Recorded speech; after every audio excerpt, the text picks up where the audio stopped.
요한복음 19장 1절에서 16절 말씀 우리 한 절씩 교독하겠습니다. 요한복음 19장 1절에서 16절 말씀입니다. 우리 한 절씩 교독하겠습니다. 이에 빌라도가 예수를 데려다가 채찍질하더라. 군인들이 나무가시로 관을 엮어 그의 머리에 씌우고 자색옷을 입히고 앞에 가서 이르되 유대인의 왕이여 평안할지어다 하며 손으로 때리더라. 빌라도가 다시 밖에 나아가 말하되 보라, 이 사람을 데리고 너에게 나오나 이는 내가 그에게서 아무 죄도 찾지 못한 것을 너희로 알게 하려 함이로라 하더라. 이에 예수께서 가시관을 쓰고 자색 옷을 입고 나오시니 빌라도가 그들에게 말하되 보라, 이 사람이로라 하매 그 장들과 아래 사람들이 예수를 보고 소리를 질러 이르되 십자가에 못 박으소서, 십자가에 못 박으소서 하는지라. 빌라도가 이르되 너희가 친히 데려다가 십자가에 못 박으라. 나는 그에게 죄를 찾지 못하였노라. 유대인들이 대답하되 우리에게는 법이 있으니 그 법대로 하면 그가 당연히 죽을 것은 그가 자기를 하나님의 아들이라 함이니이다. 빌라도가 이 말을 듣고 더욱 두려워하여 다시 관정에 들어가서 예수께 말하되 너는 어디로부터냐 하되 예수께서 대답하여 주지 아니하시는지라. 빌라도가 이르되 내게 말하지 아니하느냐? 내가 너를 놓을 권한도 있고 십자가에 못 박을 권한도 있는 줄 알지 못하느냐? 예수께서 대답하시되 위에서 주지 아니하셨더라면 나를 해할 권한이 없으리니 그러므로 나를 내게 넘겨준 자의 죄는 더 크다 하시니라. 이러므로 빌라도가 예수를 놓으려고 힘썼으나 유대인들이 소리질러 이르되 이 사람을 놓으면 가이사의 충신이 아니니이다. 무릇 자기를 왕이라 하는 자는 가이사를 반역하는 것이니이다. 빌라도가 이 말을 듣고 예수를 끌고 나아가 돌을 깐 뜰 히브리 말로 가바다에 있는 재판석에 앉아 있더라. 이 날은 유대인의 준비요 때는 제6시라. 빌라도가 유대인들에게 이르되 보라, 너희 왕이로다. 그들이 소리 지르되 없이 하소서, 없이 하소서, 그를 십자가에 못 박게 하소서. 빌라도가 이르되 내가 너희 왕을 십자가에 못 박으랴? 대제사장들이 대답하되 가이사 외에는 우리에게 왕이 없나이다 하니 이에 예수를 십자가에 못 박도록 그들에게 넘겨주니라. 아멘. 잠시 기도하겠습니다. 하나님 아버지, 오늘 고난받는 예수 그리스도에 대해서 같이 나눕니다. 주님의 이 십자가형 고난에 대해서 같이 나눌 때 주님, 우리가 이 말씀을 통하여 예수 그리스도께서 왜 고난을 받으셨고 또 그 고난이 우리에게 어떠한 큰 은혜로 다가오는지 오늘 이 저녁에 알게 해주시고 깨닫게 하여 주시옵소서. 예수님의 이름으로 기도 올립니다. 아멘. 예수님의 십자가가 과연 우리하고 어떤 연관이 있느냐? 예수님이 십자가 다 실리시기 전에 빌라도 법정에서 재판받는 것은 과연 우리하고 어떤 관계가 있기 때문에 이렇게 사도 신경에 고백으로서 들어가 있을까요? 왜 빌라도에게 고난을 받으사라는 이 본문이 들어가 있을까? 오늘 그거에 대해서 같이 나눠 보려고 합니다. 우선 하이델베르크 캐테키즘을 우리가 함께 같이 보겠습니다. 여기에 잘 정리되어 있어요. 질문이 이렇죠. 고난을 받으사라는 말은 무엇을 뜻합니까? 답 같이 읽겠습니다. 시작. 예수님께서 그의 전생애를 통해서 특별히 그의 마지막 순간에 전 인류의 죄에 대한 하나님의 진노를 친히 몸과 영혼으로 받으셨다라는 것입니다. 죄를 다음 펴주셔야죠. 죄를 용서하는 유일한 희생으로서 그의 고난은 우리 전체 몸과 영혼을 영원한 정죄로부터 구원하셨습니다. 그리고 하나님의 은혜, 의로움과 영생을 우리에게 주셨습니다. 고난받는다라는 것이 이런 의미래요. 그러면 왜 예수님은 본디오 빌라도라는 재판관에게 고난을 받으셨습니까? 답을 같이 함께 읽겠습니다. 시작. 예수님은 죄가 없는 분이시만 세상의 재판관으로부터 정죄를 받았습니다. 그렇게 하신 이유는 우리에게 내리신 하나님의 준엄한 심판으로부터 우리를 구원하기 위함입니다. 예수님이 정죄를 받으신 이유가 근엄한 하나님의 심판으로부터 우리를 구원받기 위해서 이렇게 빌라도에게 심판을 받았다라는 거예요. 재판을 받았다라는 거예요. 자, 39 문제를 제가 읽겠습니다. 질문. 예수님께서 다른 방법이 아니라 십자가에 달려 죽으셨다라는 것은 그렇게도 중요합니까?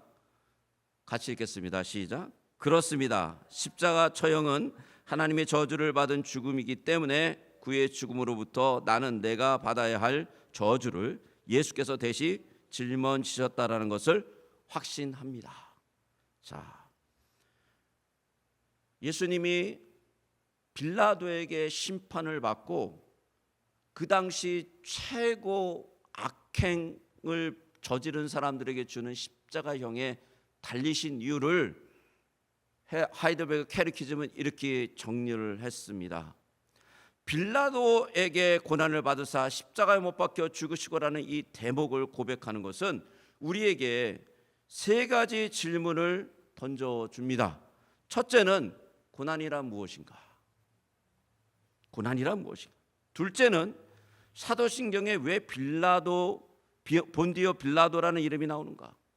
셋째는 예수님은 왜 십자가에 죽으셔야만 했는가? 라는 이 세 가지 질문을 던져주는 거죠. 그래서 이 세 가지로 우리가 살펴볼 것입니다. 오늘 저녁에. 여러분, 고난이라는 의미는요, 일반인들에게 고난이라는 의미는 달갑지 않습니다. 누가 고난을 좋아합니까? 이 세상에 어느 누가 고난을 즐거워합니까? 성도들 자체도 고난받으면 하나님께 해결해 주실 거라는 믿음을 가지고 부르짖잖아요. 그렇죠?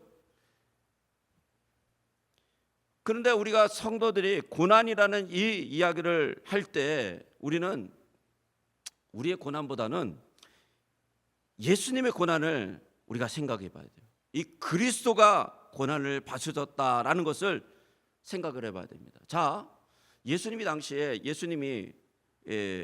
로마 병정들에게 잡히시고 십자가에 끌려서 여기 가시셔서 고문을 당하시고 막 그런 일을 이제 막 벌어진단 말이에요. 그러면 그거를 보고 있는 제자들은 어땠을까요? 제자들의 마음은요, 좌절되고 실망되고 아프고 슬프고 난리가 났을 거예요. 하늘이 무너지는 그런 어떠한 실망을 가지고 있었을 것입니다. 그런데 예수님께서 그렇게 죽으셨어요. 그리고 죽고 나면은 죽고 그냥 그대로 끝나면은 그렇게 좌절하고 무너지고 끝났을 거예요. 그런데 그게 아니라 예수님이 죽으시고 난 다음에 3일 만에 어떻게 하셨죠? 부활하셨어요. 그러니까 부활을 봤더니 이 제자들이요, 예수님이 그 당했던 그 고난이 이제는 실망과 좌절과 절망이 아니라 그것이 소망과 희망과 부활의 고난이라는 것을 깨닫게 되는 거예요. 신기한 일이죠. 그 전까지는 그게 좌절이 되었다는 거예요. 그거 아유 끝났네 이렇게 됐다는 거예요. 근데 그게 아니라 예수님이 부활을 딱 하시니까 예수님의 그 고난이 바로 소망과 생명과 부활이라는 걸 알게 되었다는 것이죠. 여러분, 예수님의 고난은요, 우리가 상상할 수 없는 고난이에요. 사실 어떤 이들은 예수님보다 더 큰 고난을 당했다고 얘기해요. 그러면서 이렇게 얘기해요. 나는 길거리에서 태어났어. 예수님은 말구에서 태어났는데 뭐 이런 식으로 얘기합니다. 근데 그거는 예수님을 전혀 모르는 얘기예요. 왜냐하면 예수님이 어떤 분이라는 걸 몰랐기 때문에 그런 얘기를 하는 거예요. 인간하고 똑같이 봤기 때문에. 예수님 그런 분이 아니죠. 예수님은 하나님이세요. 전능하신 하나님이란 말이에요. 그런 분이 인간의 아주 낮은 모습으로 왔다는 것이죠. 그거 자체가 예수님의 고난의 시작이라는 것이에요. 예수님 고난의 시작은 십자가에 못 박혀 돌아가시는 것이 아니라 탄생 자체가 예수님한테는 껄끄러운 것이고 그게 힘든 것이고 어려운 것이라는 것이죠. 상당히요. 그것도. 왜냐? 전능하신 하나님이, 이 온 우주를 지으신 하나님이 단 인간의 이 몸 한 하나를 가지고 나오셨다라는 자체가 상상이나 됩니까? 상상도 안 되는 거예요. 그게 예수님의 가장 큰 고난의 시작이었다는 거예요. 우리는 상상할 수도 없는 일이라는 것이죠. 하나님의 아들로서 거기에다가 하나님의 진노를 받아, 우리가 받아야 될 그 진노를, 하나님의 진노를 그분이 대신 받기 위해서 그 길을 가셨다라는 거예요. 그게 예수님의 고난이라는 것입니다. 여러분, 인간은요, 자신의 죄로 인해서 하나님의 그 거룩한 진노와 분노를 받는 것이 당연한 것이죠. 당연하죠. 우리는요, 수도 없이 거짓말을 하고요, 우리는 수도 없이 사람들을 사기치고요, 우리는 수도 없이 나쁜 일을 했어요. 그래서 우리는 다 그 진노를 받으면 우리는 다 억하고 죽어야 되는 사람들이에요. 그 진노를 감당할 수 있는 사람은 아무도 없었어요. 그 진노를 어떻게 감당합니까? 그 하나님의 그 거룩한 진노를요, 피할 사람이 있습니까? 아무도 없었습니다. 그런데 예수님께서 나타나셔서요, 우리 대신에 우리가 받아야 될 그 고난을 다 받으셨다라는 거예요. 십자가를, 여러분, 우리가 죄진 것이 어떤 것을 알고 싶다면요, 우리가 예수님의 십자가를 가까이 봐야 돼요. 가까이.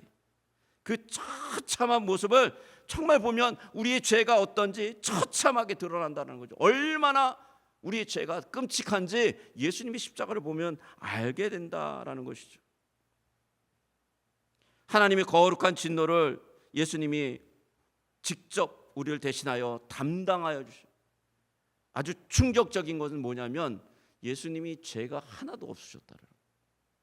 그러니까 누구를 위해서 대신해서 이렇게 죽어야 되는 제목이 없으셨어요. 고린도후서 5장 22절을 같이 한번 읽어볼까요? 같이 읽겠습니다. 시작. 하나님이 죄를 알지도 못하는 이를 우리를 대신하여 죄로 삼으신 것은 우리로 하여금 그 안에서 하나님의 의가 되게 하려 하심이라.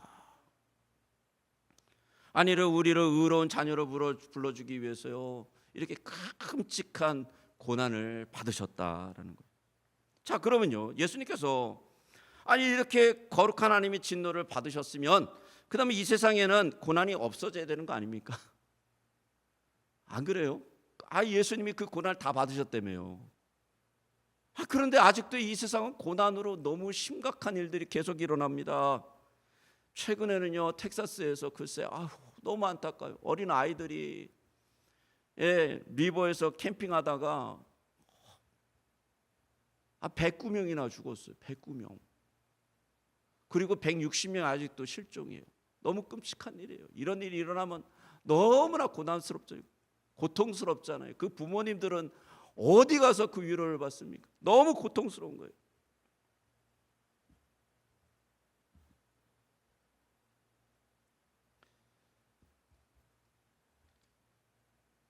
세상에는 고통이 많아요. 고난이 너무나 많습니다. 그럼 왜 이 고난과 고통이 이 세상에 이렇게 존재하는 것일까요? 무엇 때문에요? 예수님께서요, 그 고난과 고통의 해결점이라는 것을 세상은 알아야 돼요. 그걸 모르면요, 그 고난과 고통은요, 좌절로 끝납니다. 절망으로 끝납니다. 무너짐으로 끝납니다. 예수님께서 십자가에 달려서 내가 그 고난을 당했다라는 것이 그 모든 고난의 모든 원초적인 문제를 지고 가셨다라는 것을 알아야지만 그 고난이 해결이 됩니다. 그리고요, 더 놀라운 것은 뭐냐면 예수님이요, 우리들을 불러주셨는데 우리를 불러주시는 것이 하늘나라 가기 전까지 기쁘고 즐겁고 아름답고 거룩하고 이렇게 살라고 부르신 게 아니라 뭐라고 불러주셨냐면 예수 그리스도의 고난에 동참하기 위해서 불러주셨대요. 여러분 어떻게 생각하십니까? 이거에 대해서 우리 옆에 있는 분들에게 한번 말씀해 보십시오. 당신은 예수님의 고난에 동참받기 위해서 주님이 부르셨습니다. 굉장히 어려운 얘기죠. 그런데 그 얘기가 맞는 얘기예요. 왠 줄 아십니까? 제가 아까 말씀드렸잖아요. 제자들이요, 예수님이 죽고 끝나면은 예수님이 십자가에 돌아가셔서 그걸로 그냥 장사되고 예수님 없어졌어 그러면 그들은 좌절되고 절망하고 무너지고 끝나는 거예요. 게임 오버예요. 그들에게 희망이 없어요. 그런데 예수님이 어떻게 되셨죠? 3일 만에 부활하셔서 다시 그 제자들에게 나타났을 때 그들이 그 고난의 비밀을 깨닫게 됩니다. 그런데 이 일을 우리에게 맡기셨어요. 놀랍게도 우리가 예수님의 그 부활을 맛보아서 우리 안에 성령의 역사가 일어나 새로운 생명이 시작되었어요. 그런데 그걸 가지고 그냥 있는 것이 아니라 나만 기뻐하는 것이 아니라 어떻게 하라고요? 죽어가고 고난받고 애통하고 무너진 자들에게 가서 그들과 같이 함께 하는 거예요. 그러면 어떤 일이 일어나는 줄 아십니까? 그들의 고통과 그들의 아픔과 그들의 그 좌절이 나한테 와요. 안 올까요? 옵니다. 그 끔찍한 고통들이 우리한테 와요. 그 어려운 마음들이 우리한테 와요. 그래서 잠을 못 자요, 어떨 때. 그런데요, 거기서 끝나지 않습니다. 거기서 끝나면 크리스찬이 아니죠. 어떻게 됩니까? 놀랍게도 예수 그리스도께서 내 안에 살아나셔요. 그 가운데에서 생명이 시작되는 거예요. 하나님 나라가 시작되는 거예요. 그래서 그 고난과 좌절과 절망이 어떻게 됩니까? 변해서 생명으로 변해버립니다. 능력으로 변하고요, 새 소망으로 변하고요. 신기한 일이 일어나는 것이죠. 부활의 생명이 시작되는 것이죠. 그거를 바울은 빌립보서 3장 10절에서 11절에 이렇게 얘기합니다. 우리 같이 한번 읽어볼까요? 같이 읽겠습니다. 시작. 내가 그리스도와 그의 부활의 권능과 그 고난에 참여함을 알고자 하여 그의 죽으심을 본받아 어떻게 해서든지 죽은 자 가운데서 부활에 이르려 하노라. 이 비밀을 바울은 알고 있었단 말이죠. 그래서 죽음을 두려워하지 않아요. 좌절을 두려워하지 않아요. 무너진 삶들을 보면서 무서워하거나 떨려하거나 내가 거기 가서 당하면 어떻게 이렇게 하지 않아요. 생명의 능력이 안에 있기 때문에 가는 거예요. 가서 생명을 전하는 거죠. 예수님의 사건은요, 실제적으로 있었던 일이에요. 사도신경에 이 실제적으로 있었던 일을 우리가 고백하고 있습니다. 그 당시 로마 제국 총독이었던 빌라도라는 이름이 딱 써져 있는데 예수님이 십자가형은 역사 속에서 실제적으로 일어났다라는 이것이 증명하고 있어요. 왜냐? 그 당시에 역사를 썼던 사람들은 어떤 우리처럼 사건과 날짜와 시간과 이렇게 쓰지 않아요. 그 당시에 2000년 전에는 어떻게 그 사건이 정말 일어났다는 것을 증거하냐면 그 사건의 주관자들의 이름을 딱 적습니다. 그러면 그 사건이 진짜 일어났던 거예요. 그러니까 본디오 빌라도 그 이름은 진짜 유대 총독이었거든요. 그래서 그 당시에 역사 기록자였던 코넬리우스 택티터스라는 사람은 이렇게 썼습니다. 기독교의 창설자는 그리스도였다. 그는 티베리우스 황제가 집권하는 동안 총독 본디오 빌라도에게 의해 처형되었다라고 이분이 역사학자인데 이 역사서를 기록했단 말이에요. 이렇게 정말 예수님의 사건이 있었다라는 거죠. 십자가의 사건이 있었다라는 거예요. 자, 그러면요, 빌라도에게 재판을 받으신 이유가요, 아까 우리가 읽었듯이 굉장히 중요한 이유가 있어요. 빌라도에게 심판을 받았던 이유. 우리 한번 38번을 다시 한번 읽어보겠습니다. 제가 질문을 읽습니다. 왜 예수님은 본디오 빌라도라는 재판장에게 고난을 받으셨습니까? 답을 같이 읽겠습니다. 시작. 예수님은 죄가 없는 분이지만 세상의 재판관으로부터 정죄를 받았습니다. 그렇게 하신 이유는 우리에게 내리신 하나님의 준엄한 심판으로부터 우리를 구원하기 위함입니다. 여러분 좀 느낌이 이상하지 않아요? 아니 어떻게 예수님이 빌라도에게 심판받은 것이 나에게 하나님의 준엄한 심판으로부터 우리를 구원받게 한다라는 것인가요? 예수님의 심판받은 게 내가 하나님 앞에 준엄한 심판받는 것으로부터 구원받게 한다라는 것이거든요. 자, 우리가 죽어서 예수님의 하나님의 중범한 심판을 받아야 되는 게 확실합니다. 예수님이 이 땅에 오셔서 빌라도의 심판을 받으심으로 그 중엄한 하나님의 심판을 면하게 되었다라고 지금 고백하고 있는 거예요. 예수님이 심판을 받으시는 장면은 한 편의 드라마 같습니다. 자, 총 감독은 하나님이세요. 예? 연출자들이 많아요, 거기에. 예. 연출자의 모든 역할들은 하나님으로의 결제로부터 시작됩니다. 하나님이 정한 연출자의 그 연기들이 쫙 충실하게 쓰이고 있다라는 것입니다. 자, 빌라도는 로마를 대표하는 한 지역의 총독으로서 재판관의 역할을 감당합니다. 그죠? 자, 법의 엄중한 형평성이 있는 로마법의 수장으로서 그 일을 담당하는 거예요. 법의 엄중한 수장으로서. 재판관은 하나님들의 종들입니다. 재판관들이 그것을 인정하든 인정하지 않던 다 재판관들은 하나님의 종들입니다. 우리 로마서 13장 1절에서 4절 말씀 한번 읽어볼까요? 제가 한 절씩 같이 교독하겠습니다. 각 사람은 위에 있는 권세들에게 복종하라. 권세는 하나님으로부터 나지 않음이 없나니 모든 권세는 다 하나님께서 정하신 바라. 2절 읽어주십시오. 그러므로 권세를 거스리는 자는 하나님의 명을 거스림이니 거스리는 자들은 심판을 자초하리라. 다스리는 자들은 선한 일에 대하여 두려움이 되지 아니하고 악한 일에 대하여 되나니 내가 권세를 두려워하지 아니하느냐. 선을 행하라. 그리하면 너에게 칭찬을 받으리라. 그에게 칭찬을 받으리라. 그는 하나님의 사역자가 되어 내게 선을 베푸는 자니라. 그러나 내가 악을 행하거든 두려워하라. 그가 공연히 칼을 가지지 아니하였으니 그가 하나님의 사역자가 되어 악을 행하는 자에게 진노하심을 따라 보응을 하리라. 이 말씀은 무슨 얘기냐면 재판장은 다 하나님이 세웠다라는 얘기예요. 그러면 지금 빌라도가요, 물론 의로운 재판장이 아닙니다. 예, 법을 쉬어버렸죠. 자기의 유익을 위해서, 이익을 위해서 예수님을 팔아버립니다.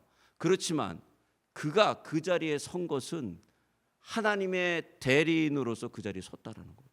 심판하기 위해서. 누굴요? 거룩한 하나님을 심판하기 위해서. 말도 안 되는 일이 지금 진행되고 있는 거예요. 이 빌라도 이 법정에서. 그런데 하나님이 그거를 허락하세요. 놀랍게도 이 상상이나 갑니까? 하나님께서 그 일을 허락하시고 지금 죄가 없는 예수님을 죄인으로 못 박아버리는 거예요. 왜 그랬어요? 우리가 지금 하이델베르크 캐리키즘 읽어보니까 무엇 때문에 그렇다고요? 우리가 거룩하신 그 중엄한 하나님의 법정에 서서 우리가 그 중엄한 법을 다 받아야 되는데 그것을 피해주기 위해서 누가 우리 대신에 그 자리에 쓴 거예요? 누가 쓰신 거예요? 흠이 없고 죄가 없고 아무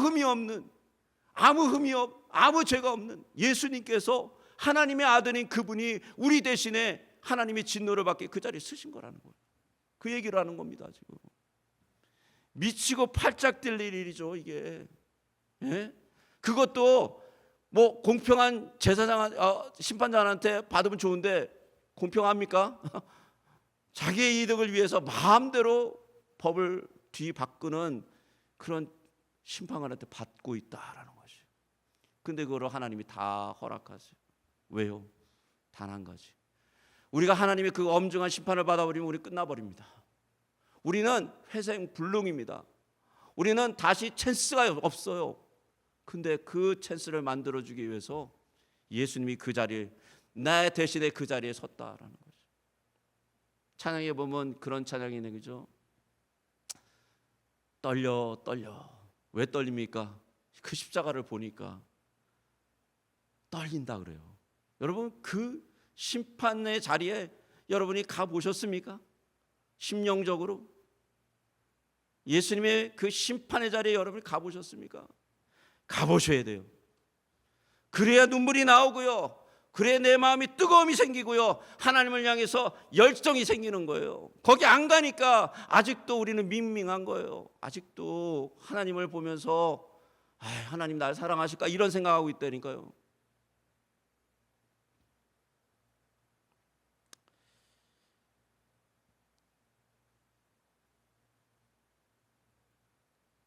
조금 더 해야 되는데 시간이 많이 없네요. 또 어떡하죠? 자, 이 심판이 어떻게 진행됩니까?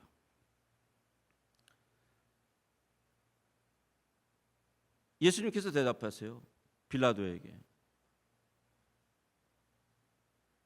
위에서 주지 아니하셨더라면 나를 해할 권한이 없으니라. 그러므로 나를 내게 넘겨준 자의 죄보다 더 크다 하시니. 재판장의 권세는 목숨을 빼앗을 수 있는 권세예요. 하지만 세상은 그 권세가 하나님의 손에 있음을 알지도 못해요. 하나님의 손에 있음을 안다면 함부로 정죄하거나 함부로 재판하지 않죠. 하나님이 기쁘시게 하는 재판만 하시죠. 시편 82편 1절 한번 읽어볼까요? 이렇게 나옵니다. 같이 읽겠습니다. 시작. 하나님은 신들의 모임 가운데서 서시며 하나님은 그들 가운데서 재판하시니라. 하나님은 신들 가운데 계시며 그들 가운데 재판하시는 분이시래요. 빌라도는요, 예수님이 무죄인 걸 알았습니다. 모르지 않았어요. 요한복음 19장 6절 한번 같이 한번 읽어볼까요? 같이 읽겠습니다. 시작. 빌라도가 이르되 너희가 친히 데려다가 십자가에 못 박으라. 나는 그에게서 죄를 찾지 못하였노라. 빌라도는 솔직히 예수님을 놓아주고 싶었어요. 그렇지만 궁중의 난동과 또 자신의 입지가 흔들릴까 봐 두려워하기 시작했어요. 요한복음 19장 12절을 한번 같이 한번 읽어볼까요? 시작. 그러함으로 빌라도가 예수를 놓으려고 힘썼으나 유대인들이 소리질러 이르되 이 사람을 놓으면 가이사의 충신이 아니니이다. 무릇 자기를 왕이라 하는 자는 가이사를 반역하는 것이니이다. 빌라도는 결국 법의 엄중한 모습, 그 정의의 모습을 갖지 못하고 자신의 두려움으로 인해서 예수님을 팔아버립니다. 결국에는 이에 예수를 십자가에 못 박도록 그들에게 넘겨주게 되죠. 여러분 2000년 전에요. 2000년 전에 이 불의의 재판이 이루어졌어요. 십자가의 사건은요, 공의가 땅에 떨어지는 날이에요. 근데 그게 참 치욕스러운 날이기도 해요. 유대인들에게. 왜냐하면 유대인들은요, 하나님이 왕이라고 모시는 자들이에요. 근데 그날은 유대인들이 뭐라고 고백하는 줄 아십니까? 로마 황제가 자기들의 왕이래요. 요한복음 19장 15절을 같이 한번 읽어볼까요? 시작. 빌라도가 이르되 내가 너희 왕을 십자가에 못 박으랴. 대제사장들이 대답하되 가이사 외에는 우리에게 왕이 없나이다. 가이사 외에는 왕이 없다고 고백합니다. 메시아에 대한 소망까지 사라져버렸어요. 이들에게. 심판의 날이 올 거죠. 심판한 날이 올 겁니다. 근데 그때는요, 심판의 날엔 그땐 예수님이 그 불의한 심판의 그 심판석에서 불의한 심판을 받으셨던 이분이 이제는 예수님께서 거룩한 하나님으로 임하실 땐 모든 불의한 자를 거룩한 심판의 자리에서 심판하실 거라는 것이죠. 예수를 믿는 자와 믿지 않는 자로 심판하십니다. 예수님이 왕이라는 것을 인정하는 자와 예수님이 왕이 아니라는 자를 심판하실 것이요. 예수님을 기다렸던 자들과 예수님을 기다리지 않고 마음대로 살았던 자들을 심판하실 것이요. 그 심판은요, 절대 피할 수 없는 심판입니다. 영원한 생명과 영원한 죽음이 갈라지는 심판이 이루어질 것입니다. 예수님이요, 우리를 위해서 십자가에 달리셨다라는 거, 고난을 받으셨다라는 거, 심판을 받으셨다라는 거, 오늘 우리가 또 나눴습니다. 우리가 찬송을 하고 또 기도를 했으면 좋겠습니다. 이 생명의 복음이 우리 자신을 뜨겁게 만들어 주시고 우리 주변에 복음의 생명이 전파되게 해 주시며 우리 교회가 이 생명의 복음으로 뜨겁게 되게 해달라고 또 같이 기도했으면 좋겠습니다. 우리 찬송가 한송하고 같이 주님 앞에 기도하겠습니다.